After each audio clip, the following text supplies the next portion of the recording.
Bienvenidos a un nuevo episodio de Iglesia y Ortopraxis Podcast. Como siempre, durante esta serie de escatología, tenemos la oportunidad de tener al pastor Gilberto Miguel Rufat con nosotros, quien nos está enseñando y compartiendo, ¿verdad?, todo lo que él ha estudiado, ha aprendido durante su peregrinaje en cuanto a este tema de la escatología se refiere. Sin embargo, en los pasados episodios estuvimos compartiendo y dialogando acerca de Mateo 24 y 25, que es el sermón del Monte de los Olivos. ¿Y qué estuvimos hablando allí, Wilfredo? Bueno, estuvimos viendo precisamente una profecía que ha sido sumamente malinterpretada y hemos ido viendo en estos últimos pasados 2 episodios cómo se relaciona tanto el 24, con el capítulo 24 y el capítulo 25 de Mateo a base de esta misma profecía. Y eso nos va a dar pie a lo que vamos a estar precisamente hablando hoy, porque es muy importante entender ciertos aspectos de esta profecía que Jesús está dando, en donde él primero está haciendo referencia a la misma profecía de Daniel, que la vamos a encontrar en Daniel capítulo 9, y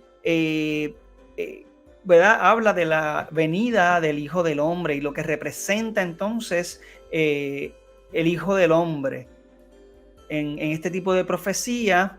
Y eso es lo que estuvimos más o menos hablando, ¿verdad? En estos dos pasados 2 episodios. El día de hoy vamos a estar bregando entonces con una pregunta que es, o un aspecto que es bien importante para entender a qué se refería Jesús cuando él estaba hablando tanto de las parábolas, por ejemplo, la parábola de las 10 vírgenes, ¿verdad? Etcétera. O sea, vamos a ver cómo Jesús, o cómo podemos relacionar, o por qué se puede entender de la manera en que estuvimos discutiendo estas profecías. Y tiene que ver con, precisamente como hemos titulado este episodio, que viene siendo cuál generación será testigo del fin. Y vamos a estar discutiendo entonces la palabra generación en estos pasajes. Y para eso el pastor Gilberto Miguel Rufat nos va a estar ayudando y va a estar discutiendo precisamente a qué se refiere Jesús con esta profecía, ¿verdad? Y cómo podemos establecer y dónde podemos establecer esta profecía a base precisamente de lo que se refiere a generación. Pastor, el micrófono es suyo. Un saludo a ustedes, a Michael, a Wilfredo y también a la audiencia que nos esté viendo en este momento o posteriormente, ¿verdad? Esté escuchando o viendo el video. Agradecemos como siempre la oportunidad que Dios nos da de poder contribuir a la edificación del cuerpo de Cristo. Así que vamos entonces a ver cómo Dios nos ayuda para contestar esta pregunta relacionada al significado de esa generación. ¿A qué generación se estaba haciendo referencia en lo concerniente a Mateo 24, especialmente en el versículo 34? Me gustaría leerlo para que, ¿verdad? Los que estén posteriormente escuchándolo o aún en el video tengan conciencia, sepan de qué estamos hablando. El versículo 34, Mateo 24, 34, asevera lo siguiente: de cierto os digo que no pasará esta generación hasta que todo esto acontezca. Entonces ya hemos en un video pasado mencionado que el sermón sobre el Monte de los Olivos guarda una clara relación con los acontecimientos que habían sido profetizados por Daniel en la profecía de las 70 semanas. Refiérase allí a Daniel 9, 24 al 27. Y esa conexión se establece, o la establece Jesús mismo, en Mateo 24, versículo 15, cuando le dice a sus discípulos que él estaba haciendo referencia a lo que el profeta Daniel había establecido. Vamos a ver por qué todo esto es sumamente importante y cómo esto conecta y nos ayuda a entender que la generación a la que se está haciendo referencia era a la generación que Jesús tenía allí enfrente, a la generación en aquel primer siglo de la era cristiana. Ahora, Antes de pasar y entrar al significado de esta palabra griega y por qué unos seleccionan un significado mientras que otros toman otro, creo que es importante señalar que gran parte de la discusión que se genera en algunas partes interpretativas de Mateo 24 tienen que ver con la división que algunos establecen en el versículo 3, iniciando. ¿Por qué? Porque algunos comentaristas van a establecer que los discípulos le hicieron varias preguntas a Jesús y la razón de dividir las preguntas es dividirlas en diferentes periodos para entonces poder ajustar y concluir de acuerdo a su posición que unas cosas se dieron en el pasado y que otras cosas todavía están en el futuro. Porque si se ve la estructura o la unidad de la pregunta, entonces tendrían problemas, tendrían que dejarlo todo hacia un cumplimiento en el primer siglo, o entonces dejarlo todo en un cumplimiento hacia un futuro. Los preteristas, por ejemplo, completos o totales, van a ver en esta profecía un cumplimiento completo en el primer siglo. Pero tenemos otros hermanos que van a establecer que Mateo 24 tiene que ver o está relacionado con los eventos de la segunda venida de Jesucristo, como lo hace, por ejemplo, el pastor John MacArthur. Eso es básicamente su posición, que Mateo 24 se refiere a los eventos asociados a la segunda venida de Jesucristo. Ahora bien, lo primero entonces que debemos establecer es que no se justifica de la lectura de Mateo 24 y 25 una división en las preguntas. Nadie que esté leyendo Mateo 24, que venga leyendo o que inicie la lectura aún en Mateo 24, puede decir que de la lectura o de los primeros dos versículos, cuando usted llega al 3, se desprende, o posterior al 4, que usted tiene que ver o que uno debe poder ver cada una de esas preguntas en diferentes marcos de tiempo, porque no se desprende de allí ninguna división. De hecho, la división no es posible por una sencilla razón. No por la cuestión gramatical griega ni nada, sino porque si Jesús mismo vincula esta profecía a la profecía de Daniel capítulo 9, le estaríamos haciendo una añadidura, estaríamos haciendo una división que el ángel Gabriel no hizo cuando le expone a Daniel lo referente al momento en que Dios vendría para traer salvación al pueblo, que sería en los días del Mesías príncipe. O sea que hacer una división aquí en el capítulo 24, eso es importante que se entienda, sería crear una división o añadirle algo a la profecía que Dios le dio a Daniel en Daniel 9, 24 y 27. Estamos hablando de algo serio, muy serio. ¿Por qué se hace esto a pesar de que algunos entienden y otros no? Porque creo que algunos pecan de ignorancia.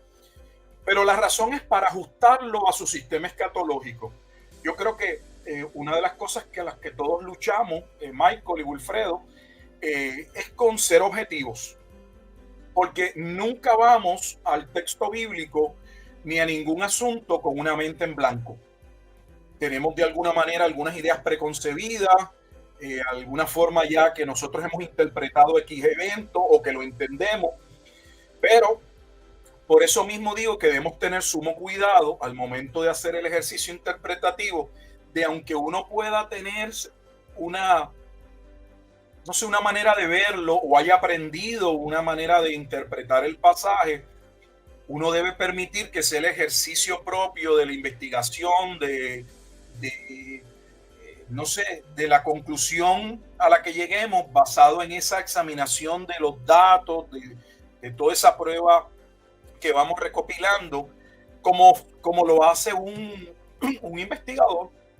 Lo hemos dicho en otros programas, un investigador llega a una escena de crimen o a un policía, un accidente automovilístico, y muy probablemente cuando él se baja de ver los carros, cómo están, él tiene a lo mejor una idea de lo que pudo haber pasado, pero a él no le pagan y no es propio que él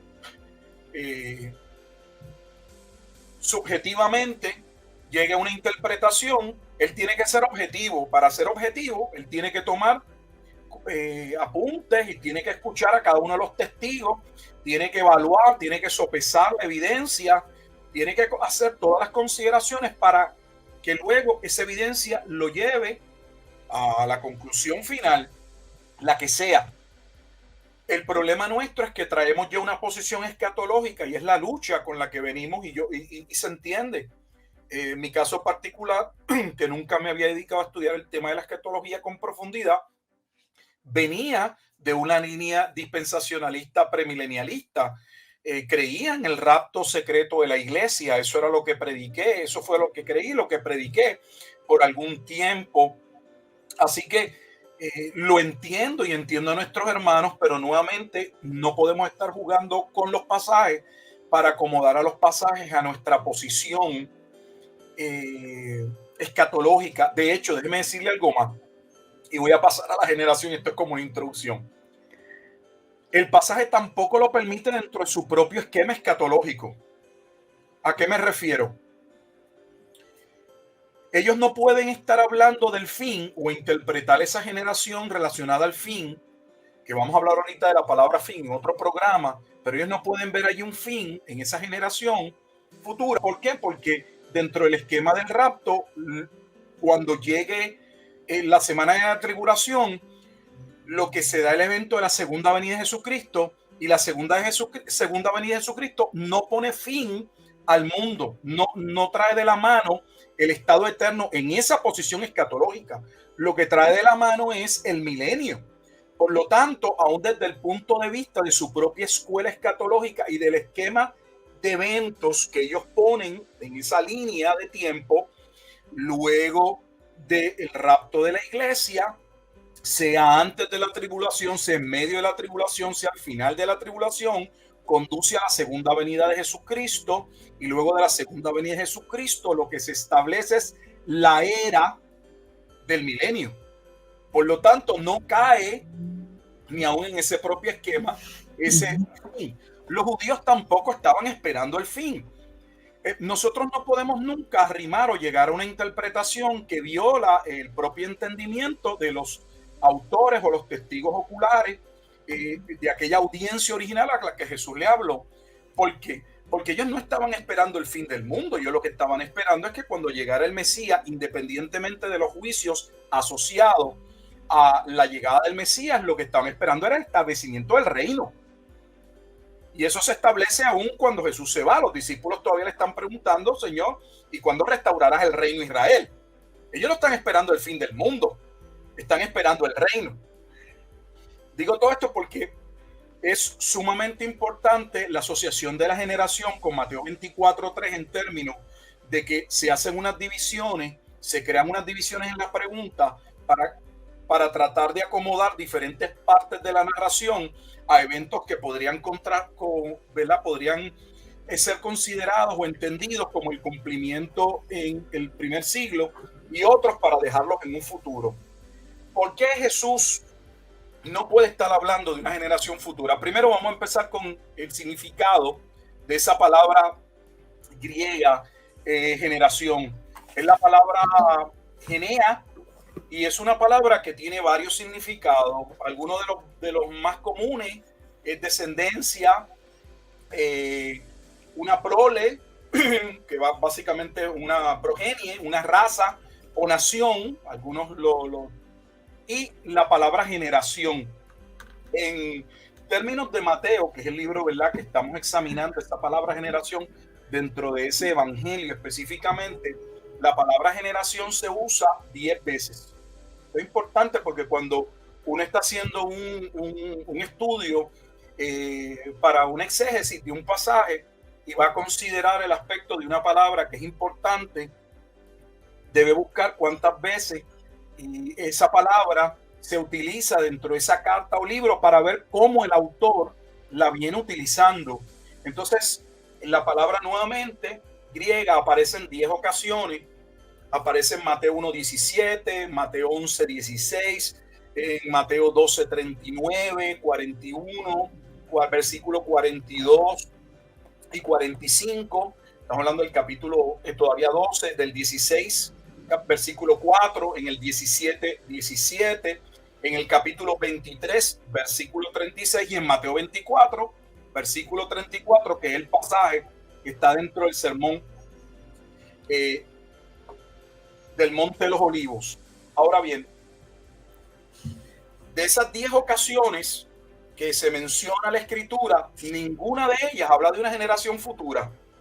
No solamente ninguna de ellas se habla de una generación futura, sino que ninguna de ellas es interpretada, porque ahora hay algunos que tratan de jugar con que no se refiere a la generación del primer siglo, sino a la generación que viese los acontecimientos narrados al principio, o sea, esos dolores de parto.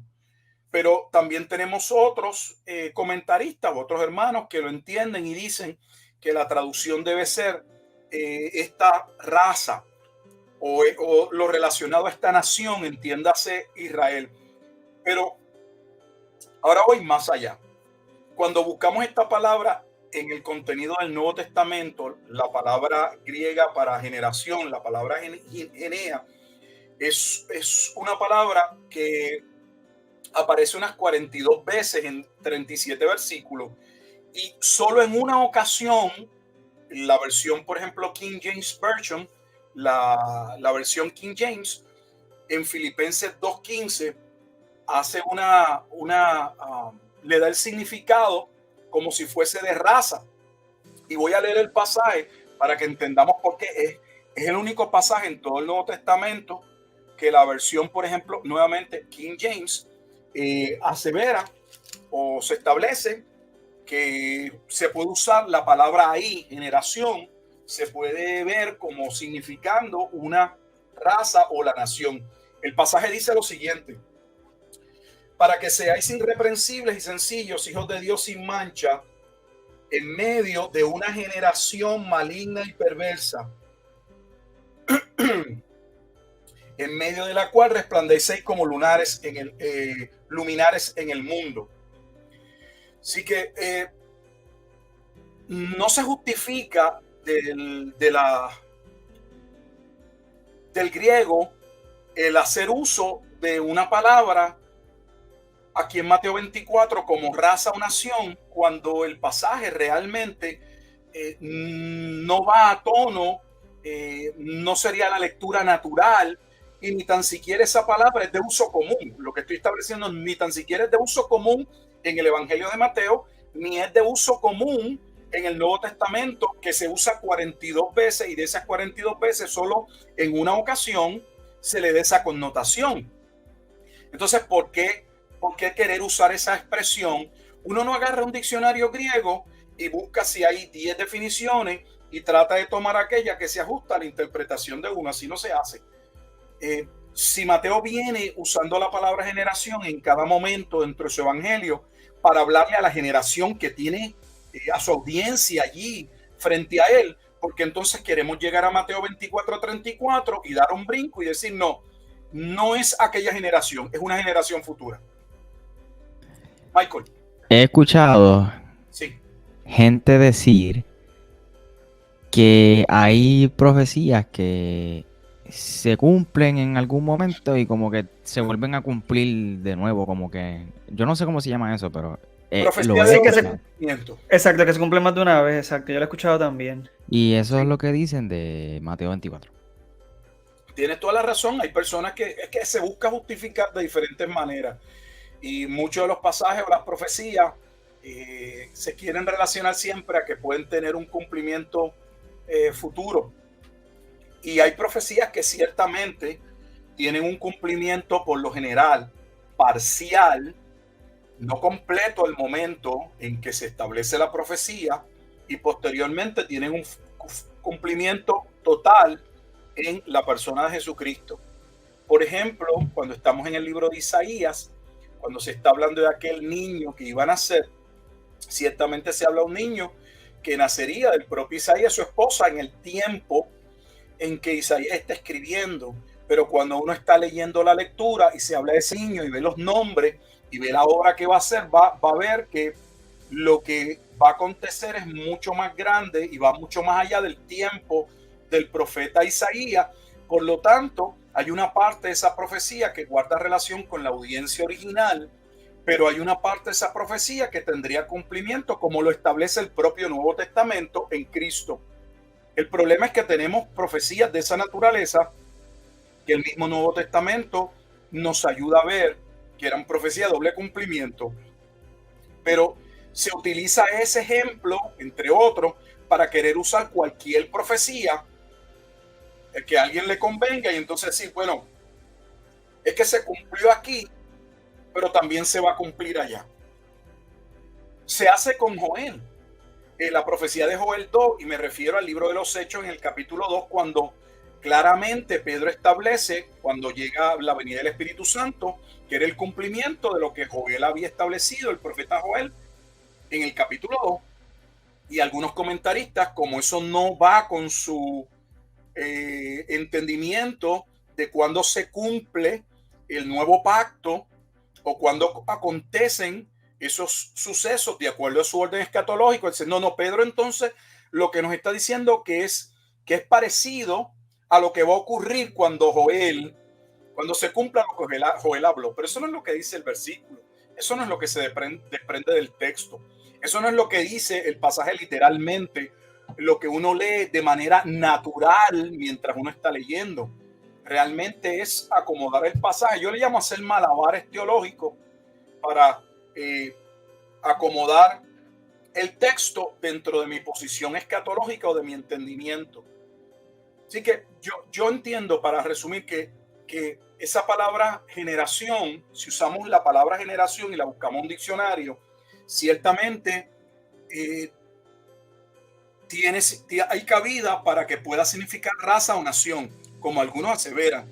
Pero ese no es el uso, nuevamente, que se establece en Mateo, ni tan siquiera es el modo en que básicamente en todo el Nuevo Testamento se utiliza.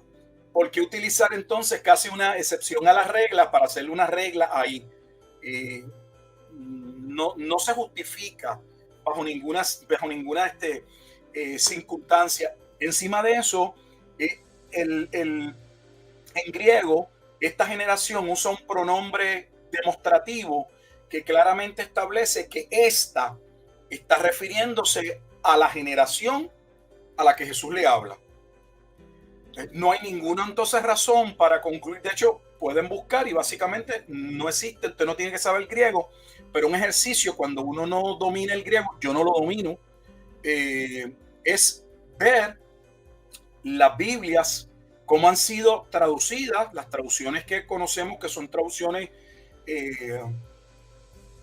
que tienen peso, que han sido consideradas como buenas traducciones, y ver cómo se ha traducido. Yo no recuerdo que hay una traducción que diga aquella generación, como que traslada el evento a un futuro. Sí sé, por ejemplo, que en el Nuevo Testamento, en la versión aramea de la Peshita, lo pone o lo coloca de una manera diferente, justificándolo como raza. Pero no es común. Casi todas las versiones de la Biblia lo traducen como que los acontecimientos van a pasar en la generación a la que Jesús le está hablando. ¿Cómo podemos establecer, más allá del griego y todas estas cuestiones que pueden ser técnicas, cómo podemos estar seguros? Creo que es lo más importante, de a qué generación Jesús se está refiriendo. Porque en Mateo 23 Jesús habla de los juicios que iban a acontecer ya previamente contra Jerusalén, pero también usa el término generación. Entonces, aquí el juego es que la generación puede ser una generación futura, que sería la generación nuevamente que vería esos acontecimientos. Pero ¿cómo nosotros podemos saber? ¿Hay alguna manera como creyentes que podamos saber y podamos colocar esa generación en un tiempo específico? Sí lo podemos. ¿Por qué? Porque más allá de buscar toda esta cuestión del griego, es cuando nos acercamos a un versículo, tomar nota de lo que se viene hablando con mucho cuidado. ¿Por qué? Porque se está hablando de la generación que vería ¿qué? la venida del Hijo del Hombre. Y aquí está todo. Se está enmarcando una generación, pero es la generación que vería la venida del Hijo del Hombre en las nubes, que, dicho sea de paso, nuevamente, la profecía de Daniel 9, 24 al 27. Y aunque a lo mejor no nos serviría entonces la palabra generación, el uso o lo que Jesús menciona en Mateo 24, 3 y en Mateo 24, en el capítulo 23, perdón, de Mateo, cuando se usó de la palabra generación, o en el capítulo 24, cuando buscamos si el Evangelio de Mateo coloca, nos da un punto exacto de dónde sucede esa generación, hay dos pasajes o dos capítulos clave. Me gustaría, no sé si alguno de ustedes, no sé qué versión puedan tener, y podamos buscar algunos de lectura al capítulo 10, Mateo capítulo 10, y vamos a ir al versículo 23, un pasaje que ya hemos mencionado en otros programas y que es sumamente importante, porque miren lo que estamos haciendo, no lo estamos, ese vínculo no lo establecemos nosotros, ese vínculo se hace en el mismo Mateo 24 y 25, que esos eventos, ese juicio era el juicio de la venida del Hijo del Hombre. No podemos separar, es el punto para que entiendan la generación. No podemos colocar la generación a un lado y colocar entonces la venida del Hijo del Hombre separada, como si no estuviesen unidos. Están unidos. La generación a la que se hace relación es la generación que vería la venida del Hijo del Hombre. Ahora, como sabemos nuevamente, hay un pasaje en el Nuevo Testamento, especialmente en Mateo, que nos diga cuándo iba a acontecer esa generación. Mateo capítulo 10, versículo 23. Vamos a leerlo. Okay. Yo lo tengo, pastor, si lo puedo leer. Sí. El 23 dice: cuando os persigan en esta ciudad, huid a la otra, porque de cierto os digo que no acabaréis de recorrer todas las ciudades de Israel antes que venga el Hijo del Hombre. Vamos a poner en contexto este versículo para que entendamos cómo nos ayuda y nos da claridad. Y de una vez veamos cómo cuando estamos estudiando un pasaje, debemos siempre tomar en consideración todo el contexto, la lectura del libro que estamos interpretando o buscando el significado. En el capítulo 10, Jesús ha tomado un tiempo para escoger sus discípulos, los que se van a convertir en sus apóstoles. Inmediatamente los envía, les da la comisión. Nosotros hablamos de Mateo 28 como la gran comisión. Y si es la gran comisión, en el sentido de que se expande la primera comisión. Pero la comisión no empieza en Mateo 28. La comisión a sus discípulos inició en el capítulo 10 de Mateo, y específicamente los versículos 5 al 6 establecen que esa comisión inicial sería predicar que el mensaje del reino de los cielos se había acercado. ¿Dónde? En la extensión de Judea, en todo el territorio dentro del imperio romano, que concernía que estaban los habitantes de las tribus del sur, o sea, los judíos. Se encomienda, y lo que Jesús les está diciendo, ustedes en Mateo 10, 23, ustedes estarán finalizando, casi llegando a la conclusión de predicar el mensaje del evangelio. El reino de los cielos se ha acercado en la extensión de Judea. Vuelvo y lo señalo porque no es del mundo. En la extensión de Judea, cuando verían la venida del Hijo del Hombre en las nubes. Hay dos elementos importantes aquí. Número uno, que nos ayuda a eliminar uno de los argumentos que se levantan con que esto no pudo haber ocurrido en el primer siglo. Porque algunos sugieren o dicen o establecen o argumentan que la venida del Hijo del Hombre no pudo ocurrir en el primer siglo porque el evangelio no fue predicado al mundo. ¿Y de dónde ellos lo sacan? Bueno, lo sacan porque claramente en Mateo capítulo 24 se establece que el evangelio debía ser predicado al mundo en el versículo 14. El problema con esto es que la palabra que se utiliza en el griego no es la palabra cosmos para delimitar o para marcar el mundo completo. Se usa la palabra griega, el kounomene. Yo le iba a comentar, el pastor, que en el mismo capítulo 10, los versos 14, cuando Jesús los envía, dice, y si alguno no los recibiere, ni oyere vuestras palabras, salid de aquella casa o ciudad y sacudid el polvo de vuestros pies. De cierto os digo que en el día del juicio será más tolerable el castigo para la tierra de Sodoma y de Gomorra que para aquella ciudad. No sé, eso pudiera... Le da apoyo. Ajá, exacto, eso Sí. a lo Voy de ahora, Mateo déjame 28. explicar por qué la palabra es importante, la palabra que se utiliza en griego, porque no es una palabra que requiera, la palabra de que el evangelio tendría que ser predicado al mundo, no requiere el mundo completo, porque nuevamente esa palabra eikomene, es la palabra que se utiliza en Lucas capítulo versículo 1, cuando se manda a los judíos a que cada uno fuese empadronado, cada uno fuese a su región de procedencia.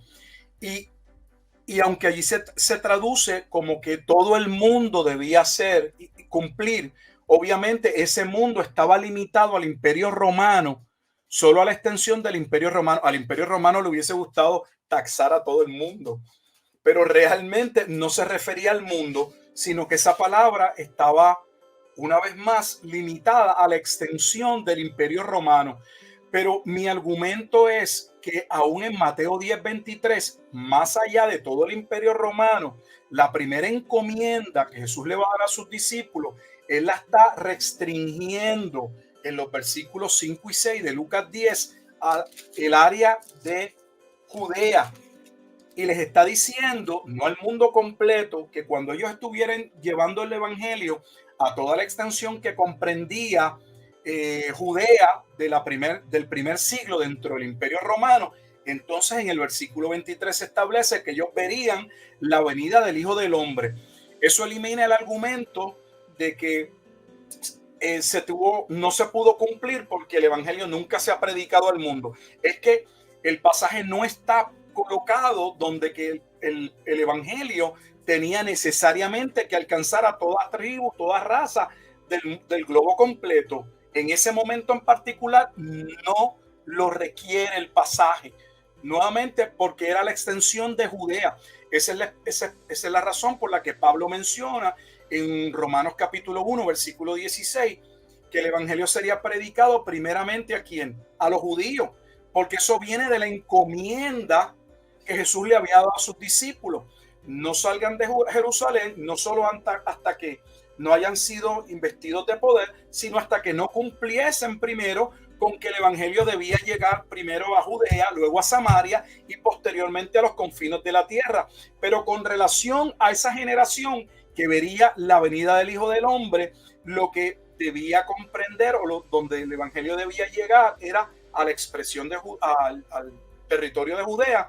Podemos luego en otro episodio mostrarlo y tocarlo, y claramente el Nuevo Testamento y las epístolas señalan que los apóstoles llevaron el evangelio a cada uno de esos lugares. Más allá, Mateo 10:23 establece que algunos de ellos estarían vivos porque estarían cumpliendo esa encomienda. Entonces, si al menos se desprende del Mateo 10:23 que algunos de esos discípulos estarían vivos, ¿cómo es posible que si una generación 2000 años después, pues, ninguno de esos discípulos podría vivir para entonces estar dentro de la generación que vería la venida del Hijo del Hombre? Claramente Mateo 10:23 está colocando esa generación, porque es la generación que vería la venida del Hijo del Hombre dentro de la vida, el ministerio de los apóstoles en la región de Judea principalmente. El otro pasaje que nos ayuda, no sé si podemos leerlo, es Mateo 16, versículos 27 y 28. Se establece lo mismo. Mateo capítulo 16. Tú lo tienes, Michael. Yo lo tengo también por si acaso, pero sí. Ok, pues dale, Michael. Versículos 27 y 28. 27 y 28. Dice, porque el Hijo del Hombre vendrá en la gloria de su Padre con sus ángeles y entonces pagará a cada uno conforme a sus obras. De cierto os digo, que hay algunos de los que están aquí que no gustarán la muerte hasta que hayan visto al Hijo del Hombre viniendo en su reino. Fíjate que nuevamente aquí tenemos Jesús con sus discípulos. ¿Cuál es la audiencia a la que Jesús le está hablando? Son nuevamente a sus discípulos, tal y como en Mateo 10:23, en ocasiones diferentes, pero la audiencia a la que le está comunicando a sus discípulos. Aquí Jesús ya ha sacado un tiempo en Cesarea de Filipo, antes de su última semana, la semana importante, donde él claramente le iba a establecer o dejarle saber que era necesario que él muriese y las razones por las que debía morir y que iba a resucitar.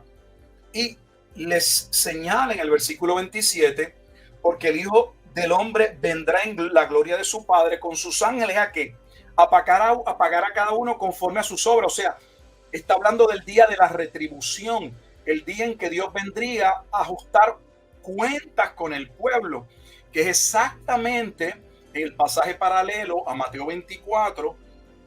Lo tenemos en Marcos, pero en el de Lucas, en el capítulo 21, se establece que cuando Jerusalén se viese rodeada de los ejércitos, y los ejércitos eran los ejércitos romanos, entonces debían saber que su juicio había llegado. Y no solamente eso, sino que se asocia ese momento de juicio, ese momento del asedio romano, estoy buscando aquí el pasaje de mi Biblia, con la retribución o con el pago que Dios le daría al pueblo. Inicio la lectura en Lucas 21, versículo 20. Miren cómo dice: pero cuando viereis a Jerusalén rodeada de ejércitos, sabed entonces que su destrucción ha llegado. Así que no es la destrucción del mundo, es la destrucción ¿de qué? De la gran ciudad de Jerusalén. Versículo 21. Entonces los que estén en Judea huyan a los montes, y los que en medio de ella váyanse, y los que estén en los campos no entren en ella, porque estos son días de retribución. Estos son días de retribución. Es exactamente lo que Jesús le está diciendo a Jesús en Mateo capítulo 16, versículo 27, que Dios vendría a ajustar cuentas con su pueblo por sus pecados, por su idolatría, por sus adulterios, por haber derramado la sangre de los profetas. Y la última copa que llenaría la copa sería la muerte del profeta que Moisés anunció que el pueblo debía escuchar, y que ciertamente una parte hoy día, y es Jesucristo. En el versículo 28, regresando a Mateo 16, dice: de cierto os digo que hay algunos de los que están aquí, de cierto os digo, o sea, en verdad os digo, que hay algunos de los que están aquí. No hay manera, es irrefutable que Jesús está diciendo que sus discípulos, al menos algunos de ellos, estarían vivos cuando llegase el acontecimiento de la venida del Hijo del Hombre. Repito, de cierto os digo que hay algunos de los que están aquí, refiriéndose o hablándole a sus discípulos, que no gustarán la muerte, que no estarán dispuestos a morir hasta que hayan visto, ustedes hayan visto la venida del Hijo del Hombre viniendo en su reino. Así que si Mateo 24 no parece claro para algunos, lo que estamos viendo es aplicando el principio de que los pasajes claros nos ayudan a interpretar los oscuros o aquellos que podrían ser ambiguos por X o Y razón. Si nosotros nuevamente en Mateo 24:34 estamos confusos y decimos, bueno, me parece el argumento de los hermanos de que aquella generación pudiese ser la generación futura, pero también veo que podría ser la generación que Jesús tiene. Como yo sé que tiene que ser la generación en el primer siglo, porque el evento asociado a aquella generación era la venida del Hijo del Hombre, y Jesús lo delimitó dentro del tiempo y de la vida del ministerio de sus discípulos. Punto. No solo ello, ahora voy a dar un paso más, sino que esa cercanía al evento que Jesús está mostrando en Mateo 24 se establece en Apocalipsis. ¿Por qué digo que se establece en Apocalipsis? Apocalipsis tenemos dos versículos que dice el juicio que va a acontecer, el juicio de la venida. Me refiero a capítulo 1, versículo, y a Apocalipsis capítulo 14, versículo 14. Apocalipsis Romanos 7, Apocalipsis 14:14.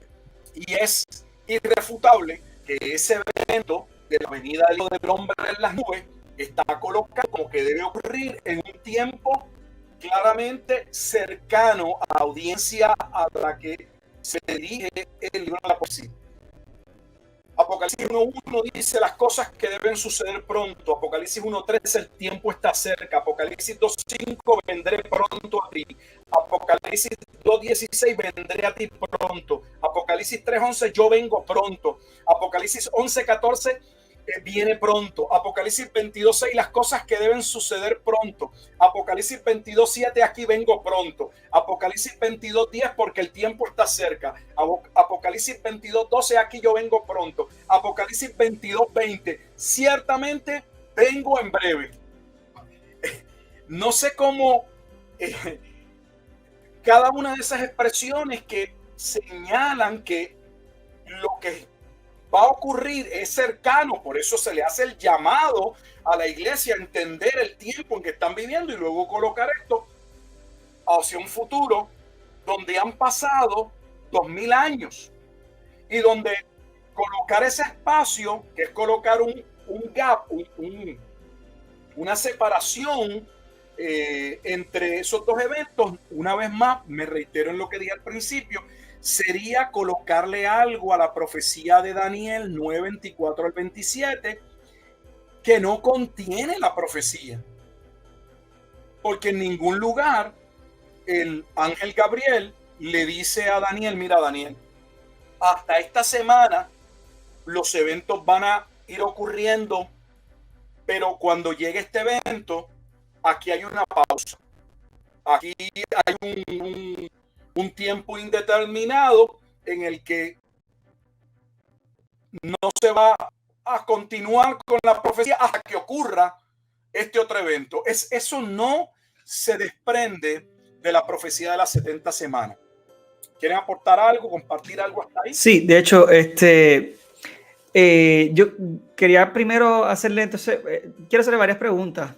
Primero, esta coherencia o armonía entre estas profecías, se pudiese decir que entonces pudiesen combatir la idea de que esta profecía de Jesús tiene doble cumplimiento, ¿cierto? O sea, esto puede ayudar a establecer, claro, definitivamente, y con esa contundencia con la que en Apocalipsis definitivamente se dice es pronto, y que sabemos que en la cultura judía la repetición de por sí denota un énfasis que es, ¿verdad? Que es de algo importante, y si se repite tantas veces en el texto, ¿verdad?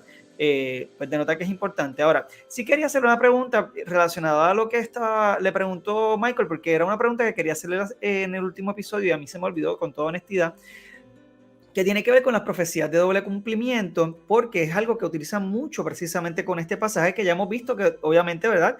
No es el caso y hay evidencia o se ha presentado ya evidencia al respecto. Sin embargo, esto significa, pastor, si quiero saber, ¿verdad? Porque utilizan, por ejemplo, las profecías del libro de Isaías para decir que pues hay profecías, ¿verdad? Que se cumplieron en el rey Ciro, que también se cumplieron en Jesús.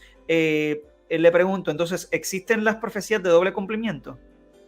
Sí, en el Antiguo Testamento teníamos ciertamente momentos en que hay eventos que tendrían nuevamente, como ya comenté, un cumplimiento parcial dentro de la audiencia a la que se le escribe, pero de la misma profecía o de la misma narración del libro se desprende que va a haber un acontecimiento que no se va a dar dentro de ese tiempo.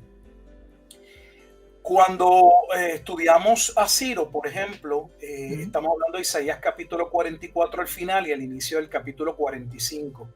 Es la profecía en Isaías que habla de quién daría la orden cuando se cumpliesen los 70 años del cautiverio que debía estar Judá dentro de Babilonia. Quien va a dar esa orden para la reconstrucción del templo y de la ciudad va a ser Ciro. Sin embargo, cuando uno lee lo concerniente a los capítulos que continúan, habla de la obra del siervo sufriente y nunca se le llama a Ciro el siervo sufriente. El siervo sufriente tiene 4 connotaciones solo en Isaías, donde las 2 más importantes tienen que ver con que el pueblo de Israel es utilizado o es mencionado como el siervo de Dios, pero específicamente mientras nos acercamos a Isaías 53, por poner un pasaje clave, ese siervo sufriente que va a llevar a cabo la obra sale del pueblo, pero es el Mesías. O sea, Cristo va a ser el siervo sufriente que cumple la obra. Y aunque sí es cierto, en Isaías capítulo 44, inicio del 45, especialmente al final del 44, se menciona a Ciro como un Mesías, que es algo inusual, porque estamos hablando de un Mesías no judío en el Antiguo Testamento. No es menos cierto que Ciro no iba a traer la redención, ni Ciro iba a redimir al pueblo, ni traería la consolación. Ciro lo único que iba a permitir era que el pueblo fuese a reconstruir la ciudad y el templo, cumpliendo con la profecía. Pero Isaías está hablando de una obra gloriosa en la que Dios viene a traer salvación. Una salvación que involucra un acto de redención, y una redención que no puede ser asociada a lo que Ciro de Persia hizo, jamás. Por lo tanto, de la narración se desprende que hay una parte que corresponde a Ciro, pero hay otra que jamás se le puede colocar a Ciro. Así que en ese sentido no es de doble cumplimiento, en el sentido que lo mismo que hizo Ciro, posteriormente se duplicaría y lo haría Jesucristo. Eso no se explica cuando se habla de la profecía de doble cumplimiento. Yo creo que es errado, porque no estamos hablando de un evento que se cumple literalmente como la expresión se establece 2 veces, de la misma manera, solo que en un tiempo diferente. No, eso no se refiere. Son profecías que tienen un alcance particular o van a tener un cumplimiento. Algo va a ocurrir durante el tiempo o el contexto en el que la profecía se lleva a cabo, se escribe, pero dentro de la narración se asevera, se marca que algo va a ocurrir de mayor amplitud en un tiempo específico, que aunque guarda una relación, no es el mismo evento cumplido 2 veces, jamás. De ahí la expresión cumplimiento parcial, ¿no? Lo que estaba hablando ahorita. Siempre hay un cumplimiento parcial en el tiempo en que las profecías se hablan. Cuando digo parcial, cuando la profecía tiene la connotación de que se va a cumplir en Cristo posteriormente. Hay profecías que se cumplen en un momento determinado y se acabó, se cumplió ahí ya. Claro. Pero nos referimos a aquellas profecías que se catalogan como profecías de doble cumplimiento. Esas profecías de doble cumplimiento, por lo general, se cumplen solo de manera parcial en una persona, solo una parte, que no tiene que ver con la salvación completa y el acto de redención, porque eso solo se va a completar en Cristo, y como posteriormente en Cristo se va a realizar esa obra gloriosa de Dios. Así que no es algo que se cumple literalmente de manera 2 veces. Sí, 2 veces, no. Y de hecho, creo que esa aclaración es sumamente importante, porque vemos que entonces la profecía que Jesucristo está dando en el capítulo 24 y 25, podemos ver un cumplimiento total. No es como que estamos esperando algo más de parte de esa profecía. Así que es muy importante que veamos que todo lo que necesitamos está en el texto, que todo lo que necesitamos saber ya está escrito, y que si, por ejemplo, encontramos una profecía que no tiene todos los detalles, podemos buscar en otros aspectos de la Biblia, utilizando lo que estuvimos hablando en unos episodios atrás acerca de cómo interpretar y cómo estudiar la Biblia, que es utilizar pasajes que sean más claros para interpretar pasajes más oscuros. Pues mira, vamos a buscar otros pasajes, otras profecías que estén relacionadas, como el pastor acaba de hacer también acerca de Apocalipsis, pero también mirando Daniel, que el mismo Jesús está diciendo, mira, el que lea entienda, haciendo referencia a que él está hablando de la profecía que hizo ya Daniel, está haciendo hincapié en algo que ya se habló y está estableciendo y aclarando que tiene un cumplimiento total, que ¿verdad? No podemos por sencillamente porque suena chévere, porque suena como que misterioso, tratar de sostener una teología que realmente es insostenible. Michael, perdona, me querías comentar algo, discúlpame. Claro, ¿no? Y para aquellas personas que están viendo este episodio, primero, pues tienen que ver los anteriores para entender que la venida del Hijo del Hombre pues implica juicio, no la segunda venida de Cristo, que son dos acontecimientos totalmente diferentes. Pero lo que quería añadir a lo que el pastor estaba aclarando ahorita en cuanto a la palabra mundo, yo leí la obra del doctor John Owen, La muerte de la muerte, en la muerte de Cristo, donde él atiende el asunto de la palabra mundo, o de todos los hombres. Obviamente él trabaja el tema de que Cristo no murió por todos los hombres, pero sí dedica una sección o gran parte de su obra a decir que cuando dice que, por ejemplo, Juan 3:16, que de tal manera amó Dios al mundo, no se refiere a todo el mundo, sino pues, al mundo conocido o a los destinatarios específicos, que esa distinción o sea, entender que en el texto bíblico cuando dice la palabra mundo no necesariamente significa todos los hombres, o sino se refiere o el mundo conocido, entiendas Israel, Palestina, etcétera, o los destinatarios, ¿no? O el pueblo de Dios, exacto. Correcto, sí, sí, es correcto. De hecho, la palabra cosmos, desde la palabra griega, de donde sale la palabra cosmología, y lo que hacía referencia en su etimología era la belleza del mundo. Por eso que se usa para la belleza. O sea, cuando se examinaba el orden de la creación, las cosas creadas, pues entonces se usa la palabra esa cosmos. Y es cierto, miren lo que estamos hablando ya para ir terminando por lo menos este programa, y es que del griego solo, de buscar una definición en el diccionario, no sé, que usted tenga más a la mano, que por lo general los más comunes, el Vine Dictionary, el diccionario Vine o el Strong, usted no va a llegar a una conclusión real, porque usted lo que va a encontrar es que esa palabra generación, cuando usted busque la codificación, el número, tiene diferentes significados. Entonces, si nos quedamos ahí, uno va a decir, no, pero es que yo entiendo que el significado es el cuarto, el otro dice, no, para mí es el primer significado que se encuentra. Entonces, no salimos mucho de ahí, no nos aclara, pero sí nos aclaran los principios de interpretación bíblica. ¿Por qué? Porque si la generación está unida a un evento, es la generación que vería el evento. ¿Qué evento? La venida del Hijo del Hombre.